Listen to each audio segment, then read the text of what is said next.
Hey guys, how's it going? What's up? We have the premium 7 in 2 USB hub. Now, you guys will remember I actually had an Anchor hub, and the instructions actually said it had a Thunderbolt port, which they lied.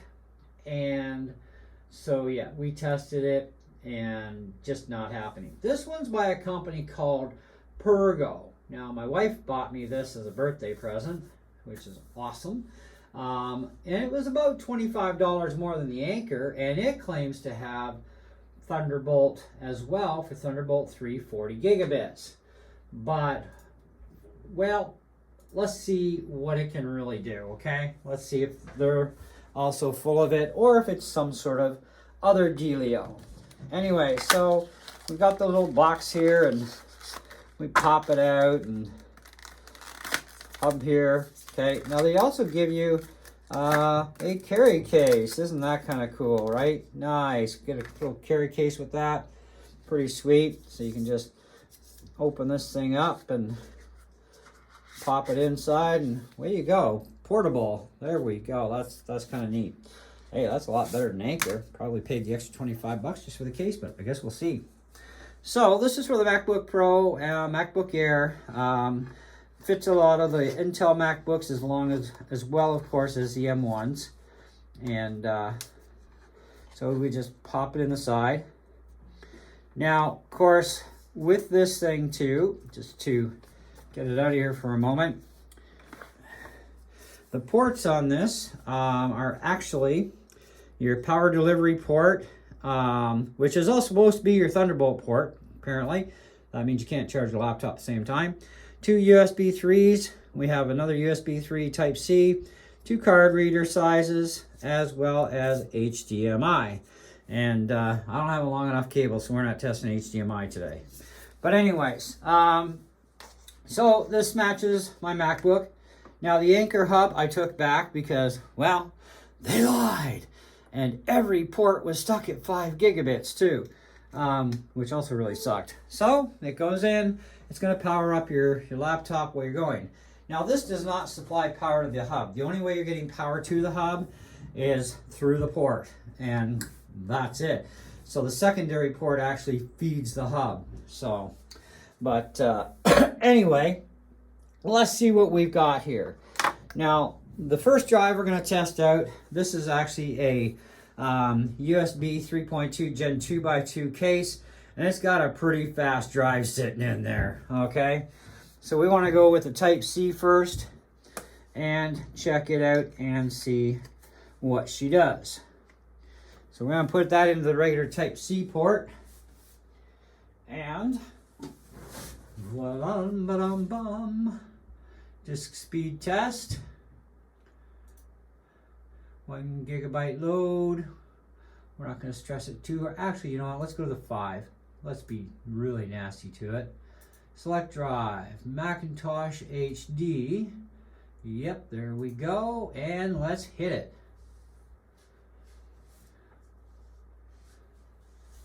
That's looking like 5 gigabits to me.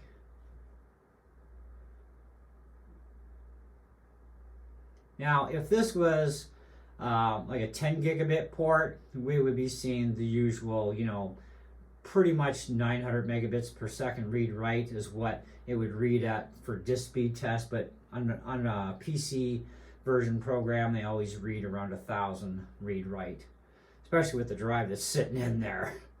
So anyway, so it looks like we're definitely seeing that 5 gigabit range. Not a huge deal. It's not a make it or break it. At least for a lot of video editing that we do, whether it's ProRes,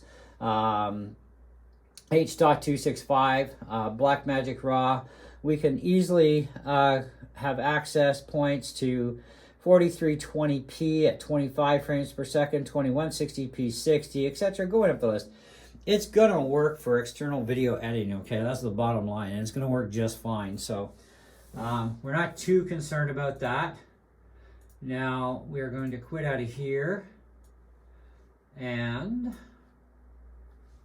I'm going to pop that down. And now we're going to convert over to the USB-A port.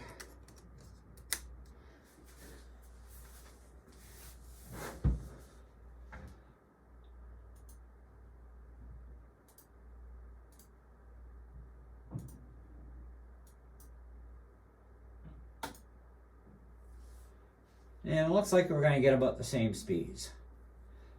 So these are definitely 5 gigabit ports on the Type C and the Type A's. Not a huge make it or break it deal, you know what I mean? They're going to work really well within our limitations, obviously, of what the program is showing us they can handle for speed. So it looks like we've got 341 on the right.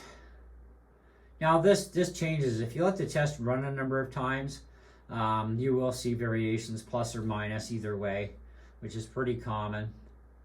So we know that works good. Now, the acclaimed Thunderbolt port. Okay, this is where things get a little interesting. So let's see what happens. And we'll unplug our power, because we don't need that anyway. And we'll plug this directly in for Type C access.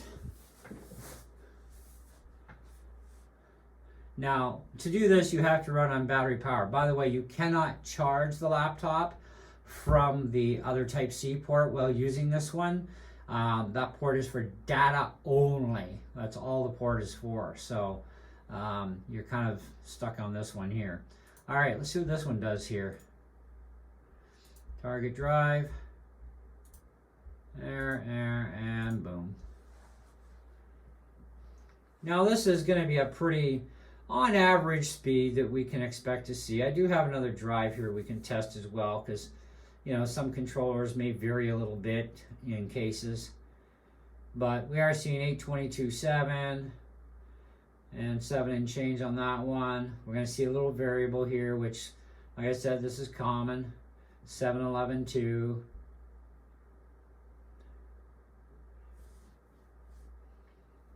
And at least this brings us through a bunch of extra areas of different types of file systems that this drive at this speed is going to be more than adequate to handle.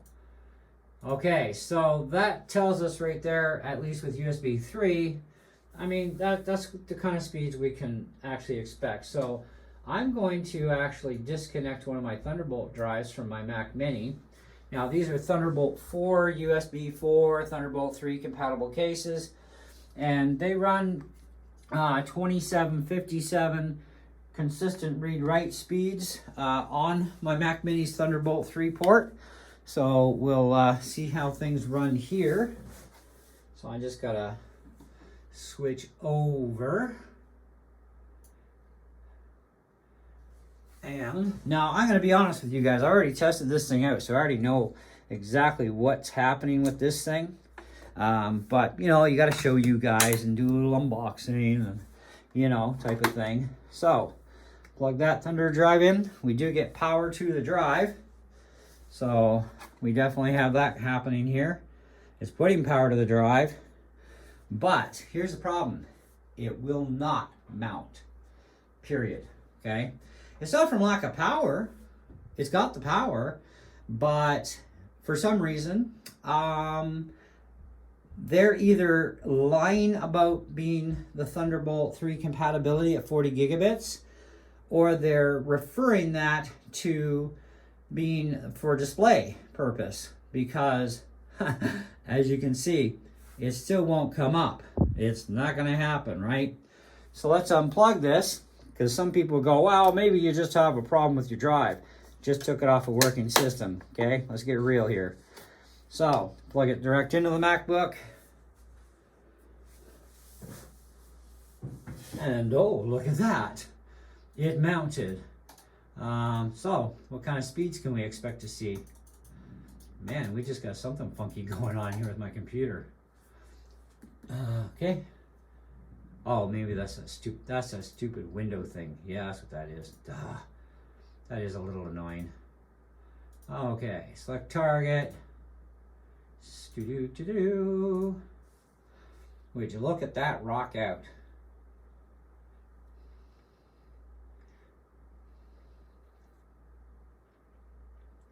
2792, 2791. I guess we can say that's a winner. So at least I can plug a Thunderbolt drive directly into the computer. I won't have any hassle.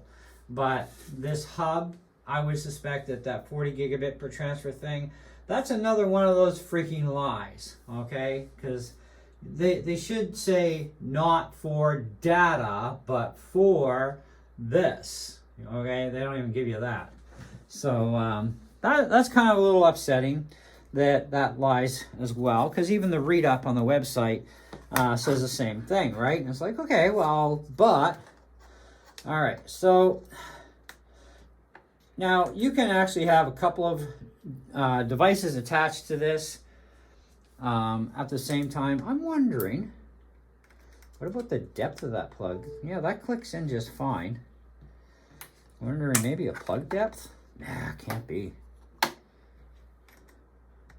don't know, it clicks in place properly. It's not a depth problem. Okay, so we're good. There's a little power light indicator too on the side of this thing that tells you got plugged in, you got power going to it. So, and of course, your MacBook is going to be fine. And so the other thing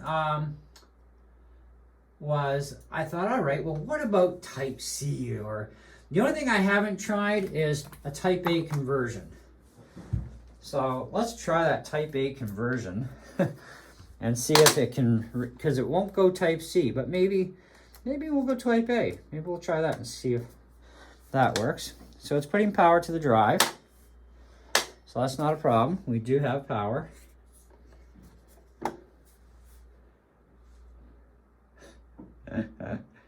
It ain't gonna do it. That's the only one thing I didn't try. So, not gonna do it. Didn't think it would. I knew it wouldn't anyhow. So, anyhow. What can I tell you? $75, I mean, it's $25 more than the Anchor Hub, which did exactly the same processes. And I still couldn't mount my Thunderbolt drive on it either, even on the power input, which is supposed to be a pass-through, so it should just pass that connection right on through, because this is not a hub that is powered. It's only powered by the computer. That's it, right? So now I do know that you can have a couple devices plugged in at the same time. I had the thing on charge. I plugged in and I had it off charge too. And I plugged in one of my other drives, plus I had my USB interface, which actually shocked me because that thing's a bit of a power hog, and it had no stability issues at all to run my Focusrite box as well as a drive at the same time.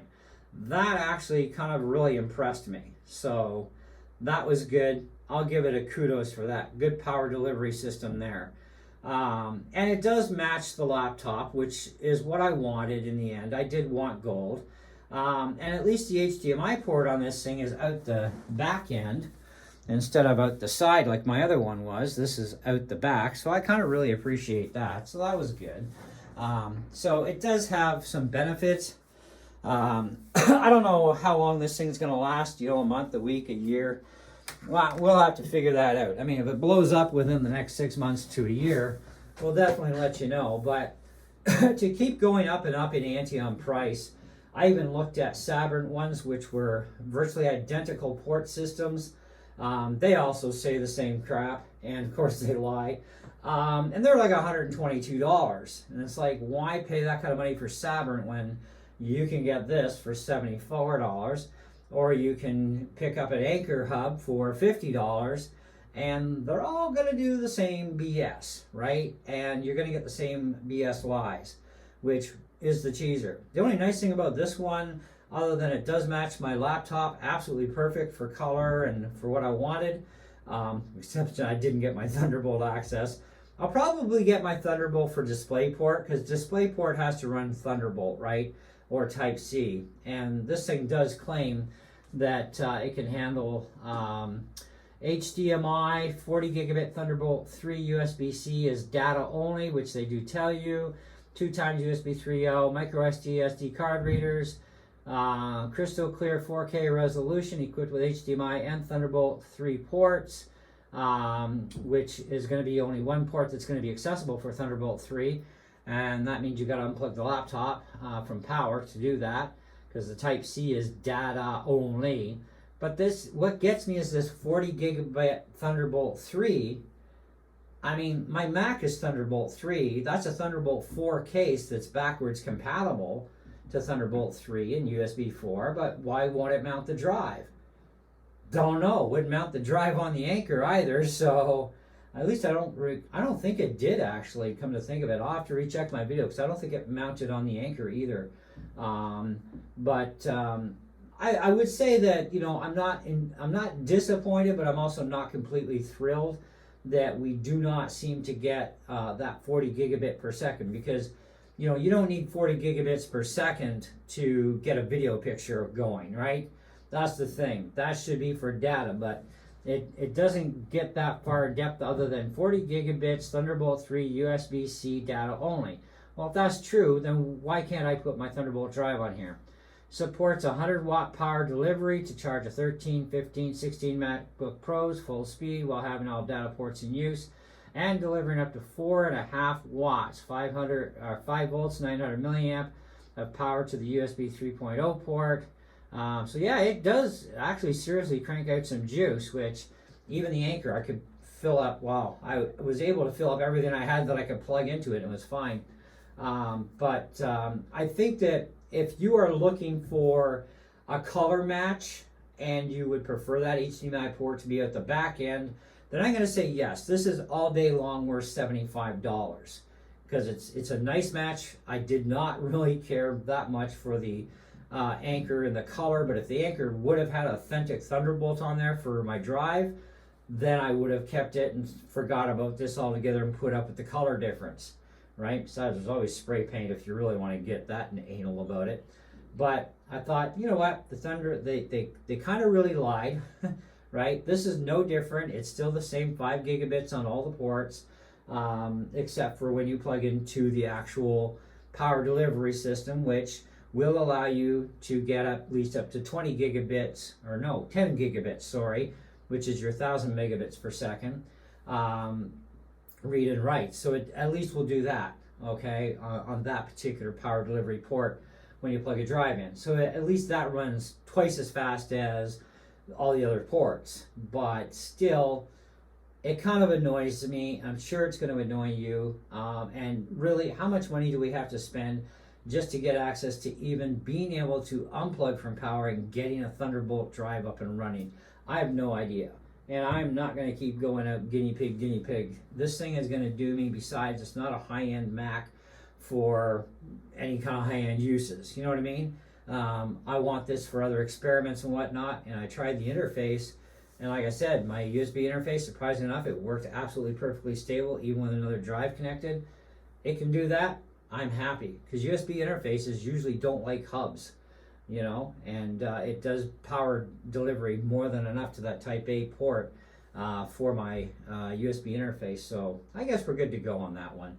But I certainly wouldn't agree with 4.5 stars out of 5, where actually it's 4.6 they say on Amazon here. I would put it more like about a 4 out of 5.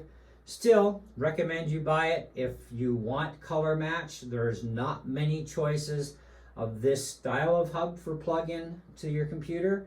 There are better hub dongles out there, and some of them which have separate power to power the hub on top of your laptop, and would also probably have your authentic Thunderbolt ports in it.